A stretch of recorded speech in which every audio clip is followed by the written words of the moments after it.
Kashmir files film आपने देखी होगी।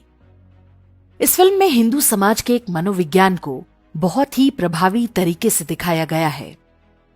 अनुपम खेर ने पंडित पुष्कर नाथ की भूमिका निभाई है। वे दिल्ली के एक रिफ्यूजी कैंप में अपने पोते के साथ रहते हैं। वे उन लाखों हिंदुओं में से हैं जिन्हें कश्मीर में अपना घर बार छोड़कर अपने ही देश में शरणार्थी बनकर रहना पड़ रहा है। पंडित पुष्कर नाथ अपने पोते को पढ़ाते लिखाते हैं, उसे इस योग्य बनाते हैं कि वो अपने विश्वविद्यालय की स्टूडेंट यूनियन का नेता बन जाता है। लेकिन पंडित पुष्कर नाथ अपने पोते को कभी नहीं बताते कि वे उसके साथ क्यों एक छोटे से रिफ्यूजी कैंप में रह रहे हैं। उसके माता पिता को किसने मारा, किसने उससे उसका बचपन छीन लिया। कोई निर्दोष समाज हो या व्यक्ति, हम जब भी किसी सामूहिक घृणा से उपजे अत्याचार का शिकार बनते हैं, स्वयं को एक प्रकार के खोल में बंद कर लेते हैं। किसी से बात नहीं करते, किसी को अपनी पीड़ा नहीं बताते। धीरे धीरे चुपचाप जो भी बचा खुचा है उसे सहेजते हैं ताकि एक दिन फिर से पैरों पर खड़े हो सकें। उन्हें लगता है कि यदि बीती बातों को मन में रखा तो आगे नहीं बढ़ पाएंगे। भारत पर इस्लामी आक्रमणों के समय भी बिल्कुल ऐसा ही देखने को मिला। लोगों ने बहुत कुछ सहा, अपने मंदिरों का विध्वंस देखा, जिंदा रहने के लिए जजिया दिया, लेकिन उसके बारे में बहुत कम बात की।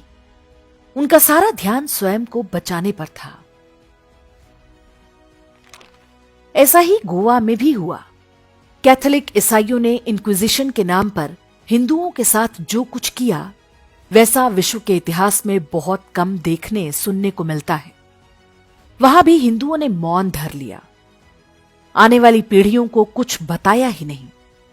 अब लोग यहां वहां बिखरी कहानियों को बटोर रहे हैं। ऐसी कहानी अंग्रेजों के शासन के अत्याचारों की है। उसके बाद भारत के विभाजन के बाद लाखों परिवार विस्थापित हुए। आज वे भारत के विभिन्न क्षेत्रों में रहते हैं। उनकी वर्तमान पीढ़ी के लोग भी नहीं जानते कि उनके बाप दादाओं ने कितना कठिन समय देखा है। सरकारों द्वारा उनके इतिहास को मिटाने का यथासंभव प्रयास किया गया, लेकिन उन विस्थापित हिंदू परिवारों ने स्वयं भी अपने बच्चों को बहुत कुछ नहीं बताया। गांधी हत्या के बाद महाराष्ट्र में ब्राह्मणों के नरसंहार के समय भी यही हुआ। हमने बहुत साहित्य नहीं रचा क्योंकि हम यहूदियों की तरह एट्रोसिटी लिटरेचर नहीं लिखते थे।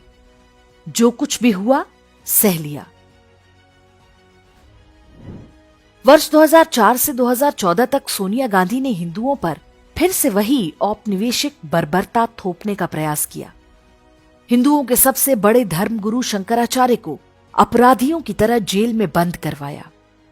पूरी धार्मिक व्यवस्था को तहस नहस करने का प्रयास किया। आतंकवाद के आरोप लगाकर बड़ी संख्या में साधु संतों को यातनाएं दिलवाईं।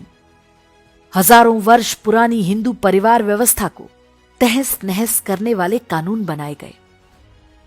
भारतीय इतिहास के उन 10 काले वर्षों को हम मात्र एक दशक में ही लगभग भूल चुके हैं।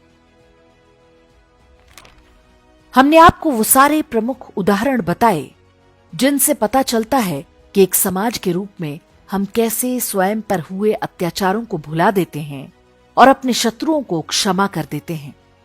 लेकिन क्या यह कहना पूरी तरह उचित है कि हिंदू सब भूल जाते हैं?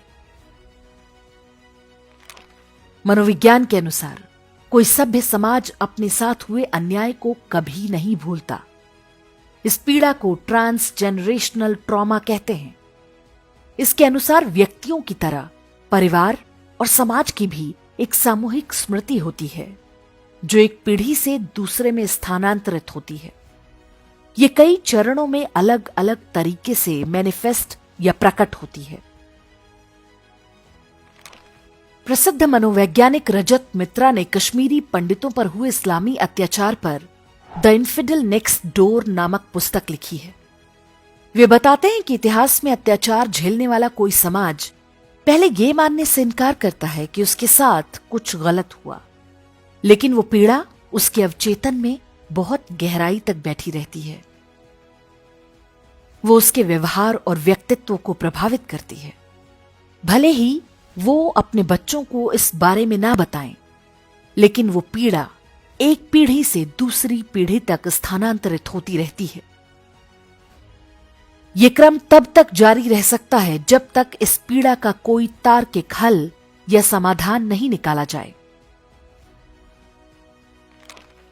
सैकड़ों वर्षों की गुलामी और विभाजन में हुए नरसंहार के बाद भारत जब स्वतंत्र हुआ, तब भी समाज की पीड़ा का कोई हल या समाधान निकालने के प्रयास नहीं किए गए।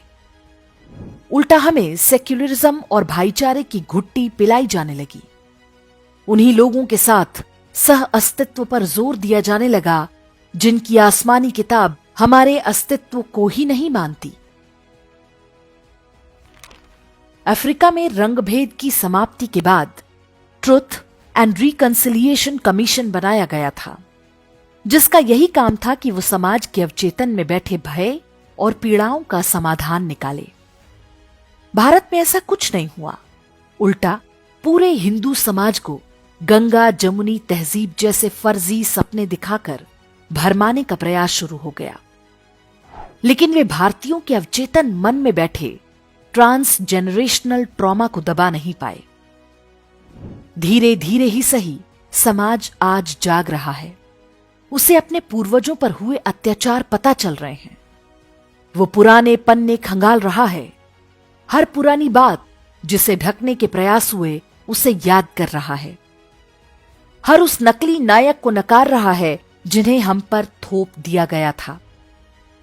हजारों वर्ष पुरानी एक सभ्यता के पुनर्जीवित होकर खड़े होने की प्रक्रिया में ये एक महत्वपूर्ण चरण है। अब ये कहना सही नहीं है कि हिंदू बहुत जल्दी भूल जाते हैं।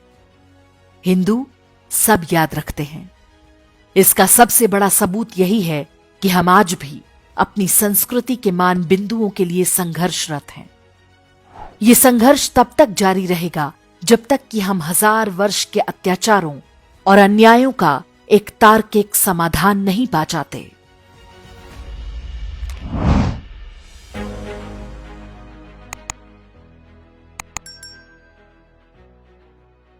इंडेक्स ऑनलाइन के वीडियो समाज को समर्पित हैं। आप इनको डाउनलोड करके जैसे चाहे वैसे प्रयोग कर सकते हैं। चाहे तो आप हमारे टेलीग्राम चैनल से जुड़ सकते हैं। वहां सारे नए पुराने वीडियो आपको मिल जाएंगे।